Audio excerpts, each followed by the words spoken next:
Hey, what's up, everybody? It's the Political Brown Kid here, and I just want to give my thoughts because this whole Sean Combs thing, whatever he wants to call his name, Daddy Love, Daddy, whatever he wants to call himself, it's it's not interest. I mean, it is. It's the news. It's making news, so of course people are paying attention. I kind of just wanted to look at the allegations because, of course, as they say in history, nothing's new under the sun. We've seen this with several other individuals, high profile individuals, of allegations and convictions. And some people were acquitted, some people were convicted, and just kind of looking at these complaints. So I just kind of wanted to look at all of the charges that were levied against Sean Combs. And of course, I'm not a lawyer. So let's just start off with that. I'm not a lawyer, but I'm just going to provide you my thoughts as if I was a juror. So I'm going to come at this from a juror perspective because, of course, I'm not a lawyer, but I can look at this as if you put me on the jury, what would my instincts be?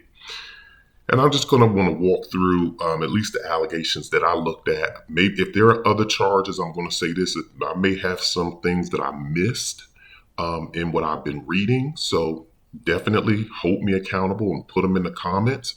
Also, too, hit the like and subscribe button right now. Don't even wait until the end. Just hit it right now because I'm going to have I always have new and interesting commentary for you. So there's a common theme amongst it. From what I'm looking at, there's several plaintiffs, complainants, should I say. Of course, there's Cassie. Everybody knows Cassie Ventura. She dated Puffy for I think about 10, 15 years or somewhere around there. There's Little Rod, who's a music producer. Never heard of Little Rod, but he's a music producer. He must have came later on, after the whole Hitmakers team that Puffy had together. And then there's this other female. I'm not going to mention her name because she's not the reason why I'm not mentioning her name. They did publish her name, but I'm not going to mention it because she's not a celebrity. We all know Cassie. We knew what she put forth. We knew Lil Rod. I'm not mentioning the other person. So I'm not going to do that. But in all of them, there's a common theme. So I'm just going to start with Cassie. And mind you, Cassie did not put forth criminal charges against Puffy. See, that's where I'm going to kind of, when you put me in the jury, I'm going to start looking at certain things. So Cassie's complaint, she filed it under the New York Adult Survivors Act.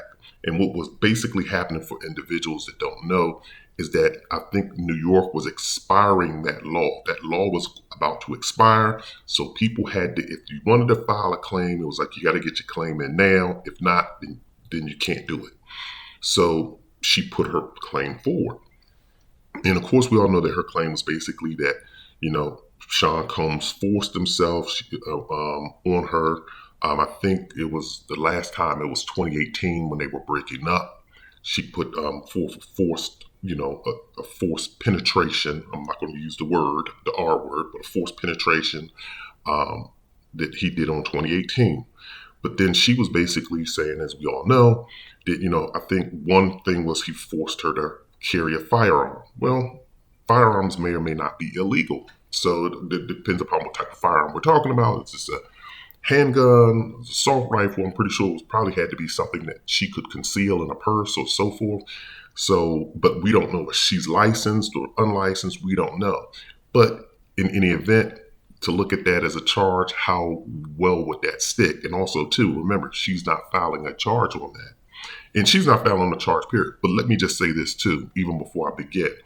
What a lot of people fail to understand is just because somebody doesn't file criminal charges against you doesn't mean that the state won't take action. You have to understand the state as a prosecutor or as being upholding law and order. If you walk into the police station and say, hey, look, I don't want my brother or sister arrested, but they slapped the heck out of me in my face and won't give me back my $30. You may just be trying to get back your $30, but now the police and the legal system have to say, well, hey, there was an assault and battery that occurred. And then, lawyers could, you may think that that's all the charges, but they may can come up with all kind of other charges. They may can come up with 10 or 20 charges just out of that one little incident. So they have to act on that. So once again, Cassie, even though she was just filing a civil suit, now that once you put the books out there, and even with Lil Rod and all of the other people that are coming forward, the legal system has to say, well, hey, we need to take statements and get information from you all because these are serious charges and we just can't, even though you just want to be financially compensated, and even though you and Sean Combs settled Cassie, I'm talking about Cassie, because he didn't settle with the other ones. He didn't settle with Lil Rod or the other females. The law is like, well, there was crimes committed. So that's why you see these raids and all this other stuff going on. So that's one thing. But getting back to what I'm saying as a juror, looking at this from a juror perspective, like the stuff that went on with Cassie, it was, I would look at it to say, well, 2018, and you didn't file, you didn't go and do a, do a kit and have a test done to see if you were forced penetration. You didn't bring any charge, like, I can't. We can't go back in time on that. It's really just at this point now, it's your word against his. And I'm going to look at it too and look at the past history and say, okay, well, she did say that there was physical abuse in the relationship as well. But once again, these things happened way in the past. If you start bringing in, especially with defense attorneys and you're walking around smiling, attending all of these events, you're looking happy, I'm probably going to throw that case out if that were just me. So because just because and I'm not trying to say that he did not do it or he did do it. These again, all of this stuff is alleged, but I'm just trying to give you my perspective. If I'm sitting on a jury, I'm not convicting anybody over stuff that happened all of these years ago. It's just off of what she's done. Now she was financially compensated, and I'm pretty sure she's relatively happy because that's what she wanted. She wanted to get her compensation.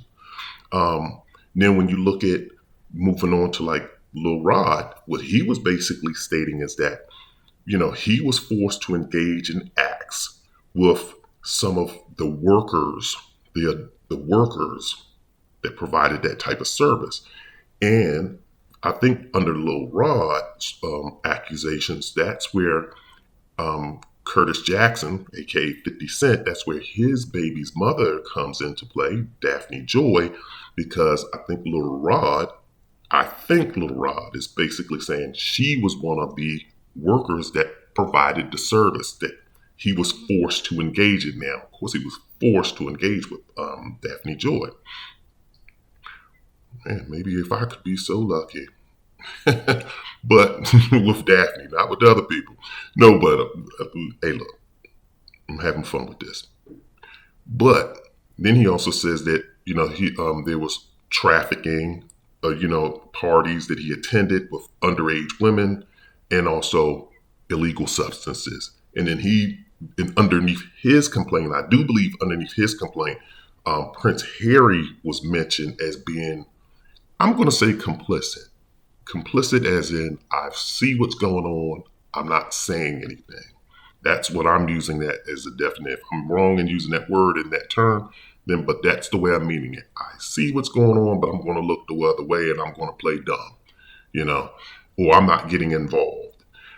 Now, underneath Lil Rod's complaint, I could see if there were underage women at the party and you're videotaping, and those videotapes can corroborate the age of females, and you can corroborate that these females were paid to provide this service.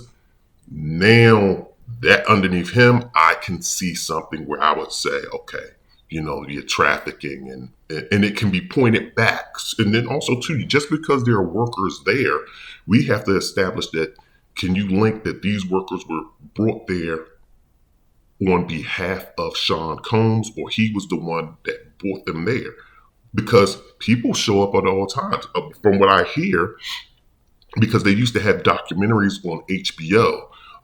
From what I hear, there are females, like if you go to Las Vegas, those type of workers will show up in casinos and they peruse the casinos, because I guess that's where all the high rollers are, people spending money, and they try to land men and get men at the casinos. But then, okay, so technically we could say, well, who owns this casino? We're going to bring them up on these charges for trafficking because they have females at their establishment. No, I have to provide a link that says these females were brought to this casino on behalf of the owner or the manager or whomever at the casino in providing the service. Excuse me. So I'm saying the same thing in regards to Sean Combs' parties. You have to establish that linkage between Sean Combs and these underage females providing these services at his party. But underneath Lil Rod's thing, I could see something underneath that. Now, as far as the drugs, too, once again, I mean, Hollywood is littered with drugs. So, I mean, not less when they did the raid too. It's not like they found a bunch of you know, um, illegal substances at his house. Not that we know of, but I think that that would have been mentioned and things would have come up. But too, and then it also depends too how much do you have because then possession is different from distribution, right?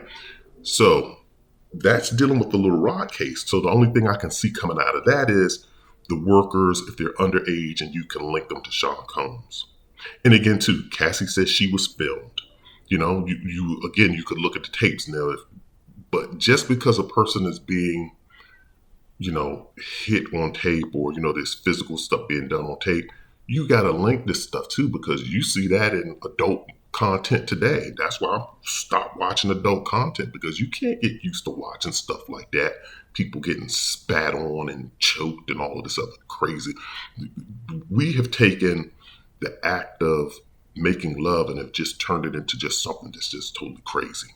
And I think people's minds are getting programmed that this is normal. And I think that that's why, in my particular case, I would recommend people just kind of wean themselves off of this. And then there's the third individual.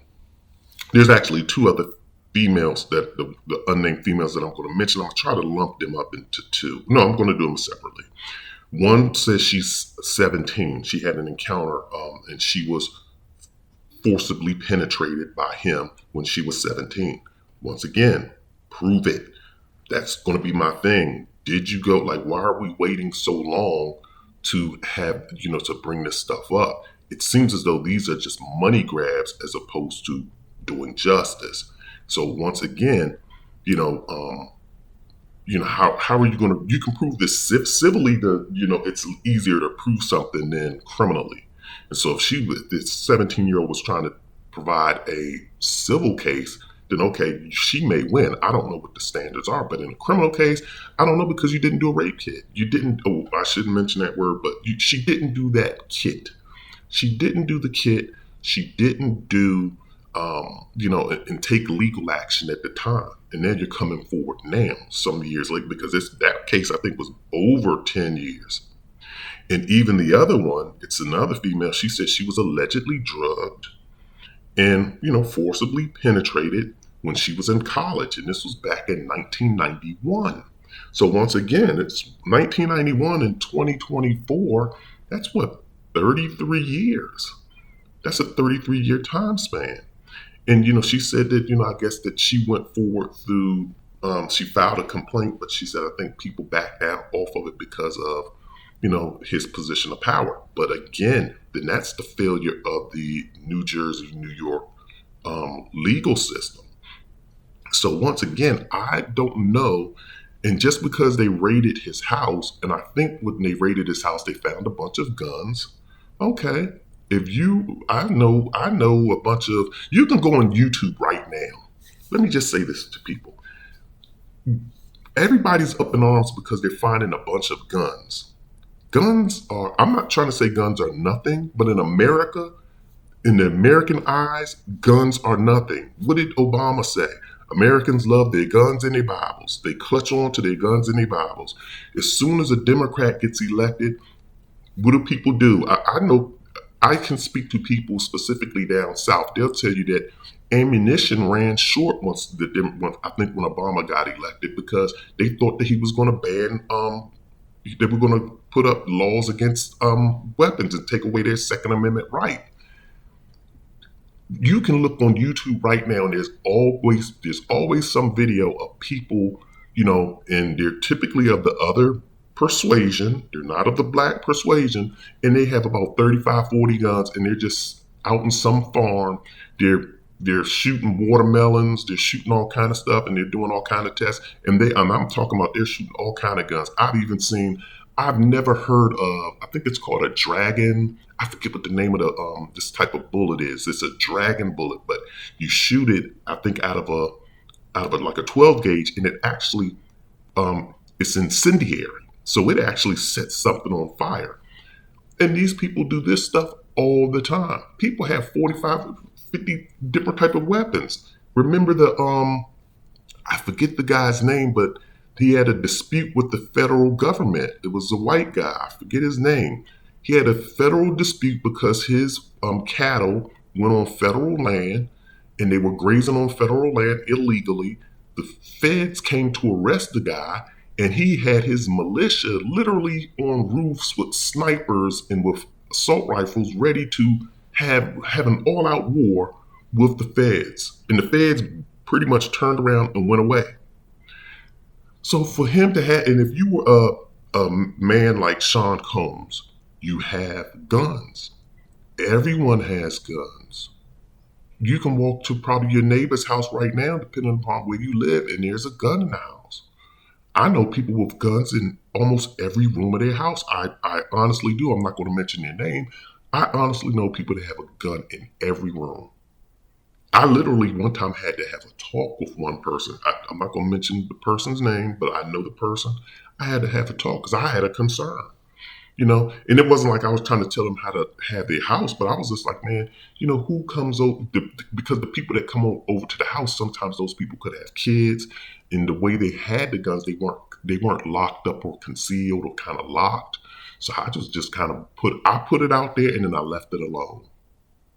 So I'm saying that to say this is that finding guns is nothing. I don't care if they found a rocket launcher in that man's house.